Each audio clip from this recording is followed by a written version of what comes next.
Oke, sebelumnya Assalamualaikum warahmatullahi wabarakatuh. Perkenalkan, nama saya Slamet Widodo. Di sini saya akan menjelaskan mengenai analisis penganggaran 1. Saya tidak sendiri, saya ditemani oleh teman saya, ada Bambang Putra Pamungkas dan Ali Raja Siregar. Mungkin langsung saja untuk materi yang pertama. Jadi materi yang pertama itu ada konsep dan fungsi anggaran. Jadi konsep dan fungsi anggaran ini apa? Jadi anggaran adalah rencana keuangan yang disusun secara sistematis untuk periode tertentu. Jadi sebagai pedoman kegiatan perusahaan ke depannya. Nah, selanjutnya itu ada fungsi anggaran. Jadi fungsi anggaran itu yang pertama itu ada perencanaan. Perencanaan ini adalah sama halnya seperti planning.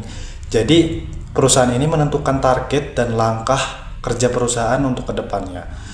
Yang kedua itu ada koordinasi. Nah, jadi koordinasi ini itu menyelaraskan kegiatan antar bagian dari perusahaan. Selanjutnya yang ketiga itu ada pengendalian atau controlling. Jadi pengendalian atau controlling ini adalah kegiatan membandingkan rencana dengan realisasi ke depannya. Nah, selanjutnya yang keempat itu ada evaluasi kinerja. Jadi evaluasi kinerja ini adalah untuk menilai pencapaian dan efektivitas kerja.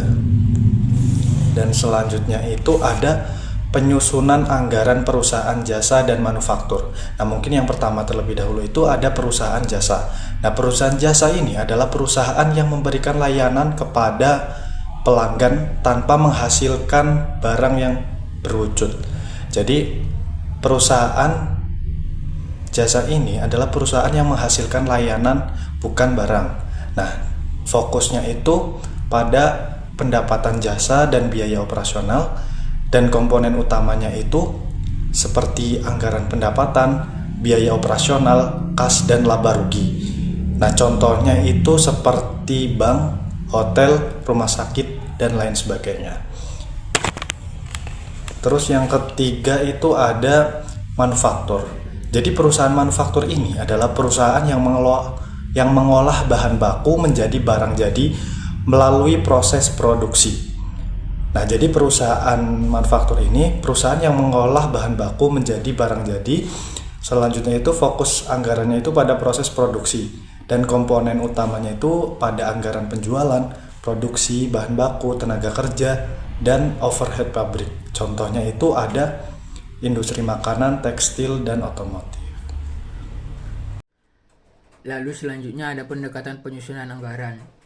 Ada dua jenis penyusunan anggaran. Yang pertama, anggaran tradisional. Anggaran tradisional ini menggunakan anggaran tahun sebelumnya sebagai dasar.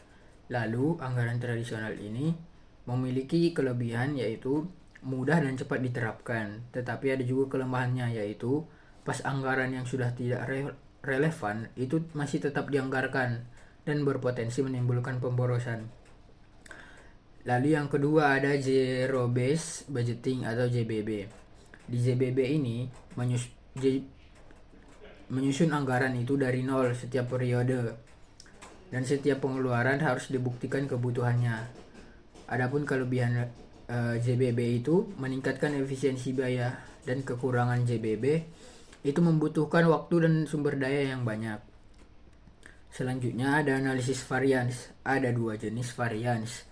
Yang pertama yaitu favorable atau realisasinya itu lebih kecil daripada anggaran atau bisa dikatakan lebih hemat. Lalu yang kedua ada unfavorable atau realisasinya itu lebih besar dari anggaran atau bisa dikatakan pemborosan. Selanjutnya ada manfaat analisis variance. Adapun manfaat analisis variance itu yang pertama mengukur efektivitas pengendalian biaya, yang kedua mengetahui penyebab penyimpangan anggaran, dan yang ketiga yaitu membantu perbaikan perencanaan anggaran di masa depan, dan yang terakhir yaitu menjadi dasar pengambilan keputusan manajemen. Selanjutnya di sini ada studi kasus mengenai analisis varians anggaran biaya produksi gula pada perkebunan Nusantara 2 Tanjung Morawa tahun 2021 dan 2022. pada tahun 2021 anggaran biaya produksi gulanya sebesar 202 juta sekian. Dan pada tahun 2022 itu anggaran biaya produksi gulanya yaitu sebesar 229 juta sekian. Dan pada tahun 2021 juga realisasi biaya produksi gulanya itu sebesar 197 juta 745 ribu rupiah. Sedangkan pada tahun 2022 itu sebesar 233 juta 517 ribu rupiah. Adapun selisih atau varians pada tahun 2021 itu sebesar 5.110.000 rupiah. Sedangkan pada tahun 2022 itu sebesar minus 4.117.000 rupiah. Adapun persentase variansnya pada tahun 2021 itu sebesar 2,52% dan pada tahun 2022 itu sebesar 1,79%.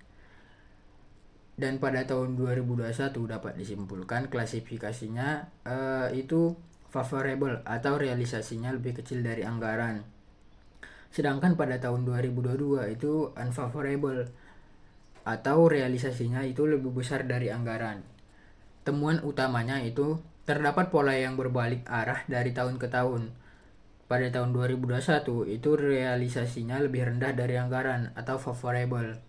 Sedangkan pada tahun 2022 itu realisasinya lebih tinggi dari anggaran atau unfavorable.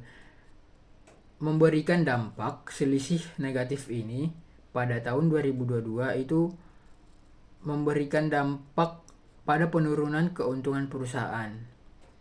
Adapun kesimpulannya, pola varians yang tidak konsisten itu mengindikasikan bahwa proses estimasi anggaran belum didasarkan pada model peramalan yang andal, melainkan masih bersifat reaktif terhadap kondisi pasar.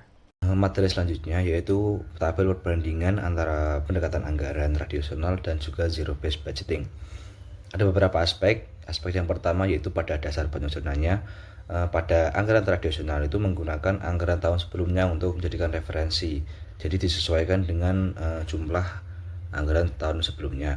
Akan tetapi pada zero based budgeting itu menggunakan awal atau disusun dari nol pada setiap pos harus dijustifikasi atau disesuaikan kejelasannya.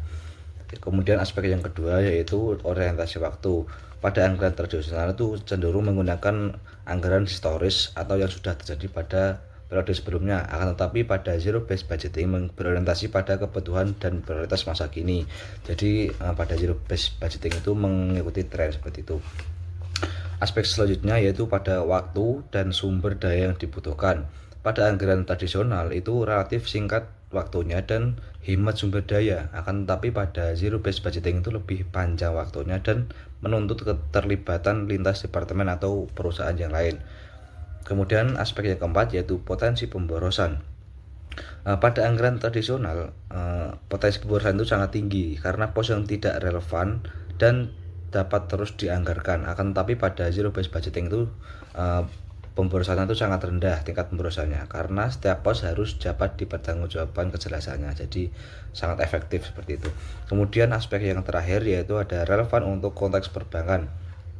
Pada anggaran tradisional cocok untuk pos biaya yang relatif stabil yaitu seperti gaji, sewa kantor atau yang lainnya. Pada zero based budgeting itu cocok untuk pos biaya operasional fleksibel seperti promosi, biaya manajemen pemasaran atau IT dan transformasi digital. Jadi kesimpulannya setiap anggaran baik anggaran tradisional maupun anggaran based budgeting itu memiliki keunggulan dan kelemahannya masing-masing. Kemudian ada ilustrasi data tren anggaran dan realisasi biaya operasionalnya. Di sini dapat dilihat ada beberapa data anggaran dan realisasinya. Pada tahun 2020 biaya yang dianggarkan itu sebesar 850 miliar. Akan tetapi realisasinya melonjak sebesar 910 miliar. Di sini ada ada selisih ya antara realisasi dengan anggaran yang dianggarkan sebelumnya. Cara menghitungnya yaitu realisasi dikurangi anggaran, yaitu pada tahun 2020 terdapat selisih sebesar 60 miliar. Kemudian pada tahun 2021 biaya yang dianggarkan itu sebesar 900 miliar, akan tetapi realisasi biaya operasionalnya itu melonjak juga sebesar 935 miliar. Kemudian pada tahun 2022 juga sama, melonjak sebesar 20 miliar. Tahun 2023 sebesar 15 miliar, akan tetapi pada tahun 2024 perusahaan dapat mengoptimalkan biaya operasionalnya sehingga antara biaya yang dianggarkan dengan realisasinya itu lebih besar biaya yang dianggarkan, jadi masih terdapat sisa seperti itu. Hal ini menunjukkan bahwa perusahaan semakin akurat dalam menyusun biaya penganggaran perusahaannya. Pada slide terakhir ini hampir sama ya seperti slide sebelumnya. Ada contoh analisis anggaran 1. Studi kasusnya pada biaya operasional PT Sejahtera Abadi.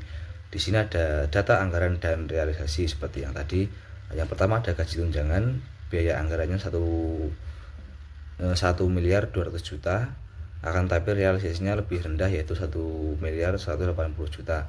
Nah, berikutnya sama pada ke bawahnya ya, yaitu pada total jadi jumlah biaya yang dianggarkan itu totalnya 2 miliar, akan tetapi biaya operasional pada realisasinya itu sebesar 1 miliar 995 juta. Jadi intinya perusahaan itu sudah dapat mengoptimalkan biaya operasionalnya sehingga mereka masih terdapat sisa 5 juta gitu.